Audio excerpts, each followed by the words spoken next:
Hi guys, welcome back to my channel পাপে কি দুনিয়া। সবাইকে স্বাগত। এই যে আজকে বোনের বাড়ির সামনে এসেছি সব শুনতু মিলে। তো প্রীতমের মা, রিমি সবাই একসাথে মিলে আমরা রয়েছি, আনন্দ উল্লাস করছি। আজ মেজো বোনের মানে বিবাহবার্ষিক ছিল, ওর মনটা খারাপ, ওর তো স্বামী নেই, তো বাড়ি চলে গেছে। ও এখনই বাড়ি গেল, মনটা খুবই খারাপ। আমরা সবাই বোঝালাম যে ও আজকে 22 বছর ধরে বিয়ে হয়েছে, মানে দুর্ভাগ্য 1 বছর পরে ওর স্বামীটা মারা যায়। তো আমাদেরও নসিব খারাপ। এই সময়টা ও বাড়িতে আজকে একাই ছিল, সবাই আমরা ডেকে আনলাম। ওর মনটা খারাপ করে চুপচাপ বসেছিল, কাঁদছিল। আমরা বললাম পুরনো কথার ভেবে কি করবি, ছেলে বড় হয়ে গেছে, তাকে নিয়ে বেঁচে থাক, সে কথাটাই ওকে বোঝাচ্ছিলাম। তো চলো বাদ বাকি কথা তোমাদের পরে বলছি। কানটা কেটে গেছে, খুলে গেছে না, কানে ব্যথা, পার্লার থেকে কান খুলেছিল, কানটা ব্যথা, একটা কানে খুলে গেছে সেদিনকে। ওই হ্যাঁ, তো কানটা ব্যথা এত, আমারও কানটা কেটে গেছে, কি ভয় লাগে কান কখন পড়ে যাবে। তো সবাই মিলেই ও কি গল্প করছে, দুই বোনে বোনে আজকে কি গল্প করছে, কিছু বল তুই। কি গল্প করতে কি গল্প করতে গেল তো বলো।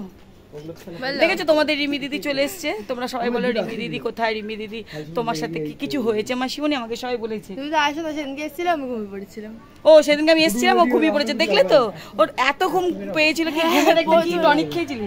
হ্যাঁ, ঘুমের ছিল না, ঘুমের টনিকটা খেয়েছিলাম, ব্যাস ঘুমিয়ে। দেখেছো তোমাদের রিমি দিদির কাছে শুনলে, ও ঘুমের টনিক খেয়ে ঘুমিয়ে পড়েছিল। আমি এসেছি, ও টেরও পাইনি। না কিছুক্ষণ পরে ওই পাশে শুয়েছিলাম, তারপর এসে দেখলাম তোমরা বসে আছো, তোমাদের সাথে কথা বলতে বলতে নিচেই শুয়ে পড়লাম, আমি নিচে ঘুমিয়ে পড়েছিলাম। আর তোমরা বলো আমার কি হয়েছে রিমি দিদির সাথে, সবার মুখে একটাই প্রশ্ন, রিমি দিদির সাথে আমার কি হয়েছে। কিছু কি হবে না, আর কিছু হবে না। আসলে রিমি দিদি আর আমাকে আগের মতন আর ভালোবাসে।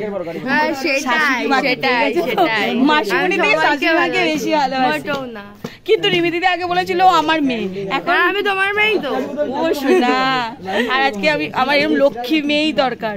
বহু সুন্দর বলো তো, বলো কত লক্ষ্মী জানো, সবার বারবারন্ত জীবনে আমাদের রিমি, প্রীতমের জীবনে বারবারন্ত রিমি। রিমি সত্যি লক্ষ্মী মেয়ে, লাক্ষী মেয়ে। আমরা নিজেরাও ভাবি এরকম মেয়েকে মানুষে লক্ষ্মী মেয়ে। বৌদিদি কি করছে? বৌদিদি শুয়ে আছে, তোর কথা বারবার বলছিস, বেড়াতে যাচ্ছিস, আবারও নিলি না আমাদের। দেখো আবার চলে যাচ্ছে বাগদা যে। তো তোমাদের যদি ভিডিওটা ভালো লাগে, তুই লাইক কমেন্ট কর, তুই লাস্ট। তো ভালো লাগলে অবশ্যই লাইক কমেন্ট শেয়ার, চ্যানেলটাকে সাবস্ক্রাইব করে পাশে বেল আইকন টং করে বেজে দাও। নিউ ভিডিও দেখার জন্য চ্যানেলে চোখ রাখো। নেক্সট ভিডিও দেখা হচ্ছে, ততক্ষণ টাটা। তো টাটা। দেখলে তো তোমাদের রিমি দিদিকে।